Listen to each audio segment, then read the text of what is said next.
করলাম বা আমার লোকজন জিজ্ঞেস করলো যে ভাই আপনি কেন তাহলে চুপ করে বসে রয়েছেন?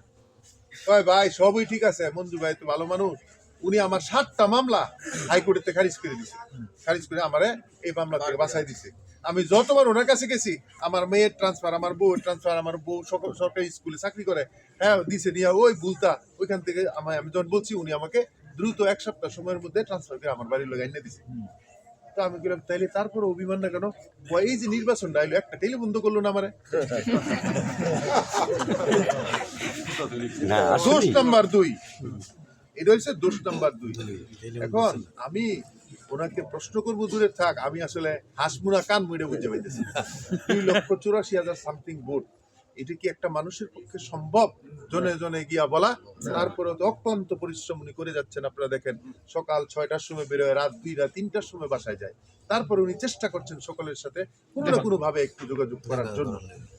দোষ নাম্বার 3, দোষ নাম্বার 3 হলো যে ওনার বাড়ি নাই শিবপুরে। ওনার বাড়ি নাই। আচ্ছা ভাই, আমি আপনাদের মাধ্যমে আমি যেহেতু সবগুলি আসন ঘুরে দেখেছি, জামাতিউল ভাইও গেছেন আমাদের সাথে বিভিন্ন এলাকায়, হ্যাঁ আমাদের সাবেক সভাপতি সাহেব গেছেন, অনেকে আমরা গিয়েছি, অনেকে আমাদের আত্মীয় স্বজন সব জায়গায় আছে। ইনশাল্লাহ আপনাদেরকে একটি সুসংবাদ দিতে চাই, আগামী 12 তারিখ নরসিংদী 3 শিবপুর আসনে জনাব তারেক রহমানের মনোনীত প্রার্থী, ধানের শীষের প্রার্থী, আপনাদের প্রিয় মঞ্জুর আলী সাহেব শিবপুরের ইতিহাসে রেকর্ড সংখ্যক ভোট পেয়ে ইনশাল্লাহ এই সংবাদ ইউনিয়নের প্রচার হয়ে গিয়েছে। আমি আপনাদের মাধ্যমে একটা দাওয়াত দিতে চাই, আমার যারা প্রতিযোগী প্রার্থী আছে, আমার তো বাড়ি নাই, আপনারা অনেকেই জানেন, তারপরও এটা নিজেকে বড় উপস্থাপন করার জন্য না, আপনারা অনেকেই জানেন আমরা সচ্ছল পরিবার থেকে আসা মানুষ। আমার বাবা অনেক কষ্ট করে কিন্তু সচ্ছলতা অর্জন করেছেন। তো আমাদের পুটিয়া ইউনিয়নের বাড়ি নাই, কিন্তু 30 বিঘা বাউন্ডারি করা একটা বাড়ি আছে। 30 বিঘা মানে হলো 2000 ডিসিমিল মাত্র। আমার একটা প্রশ্ন বিনীত ভাবে যে ভাই আর কত বড় বাড়ি থাকলে আপনারা বলবেন যে আমার শিবপুরে বাড়ি আছে?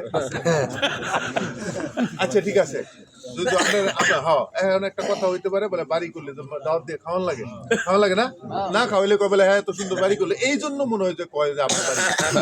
আমি আপনাদের মাধ্যমে আমাদের প্রতিপক্ষ ভাই যারা রয়েছেন, স্বতন্ত্র হোক আরো যে প্রার্থী রয়েছেন, আমি ওনাদেরকে বলতে চাই যে আমরা আগামী দিন 12 তারিখে যেই নির্বাচনে আমরা যতগুলি ভোট পাবো ইনশাল্লাহ, ওই ভোটার করে আমি দাওয়াত দিতাম না।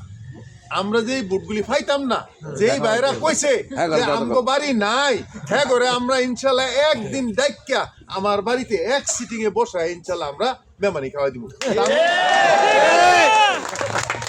আপনারা যারা এখানে উপস্থিত আছেন আমার ইউনিয়নের প্রিয় ভাইরা, এই পুটিয়া ইউনিয়নের মানুষ থাকবে সেদিন তাদের জন্য মেহমান এর কি শাহিদার পরিচালনা, আমরা থাকবো শাহিদার, আর আমার প্রতিযোগী ভাইরা হবে মেহমান।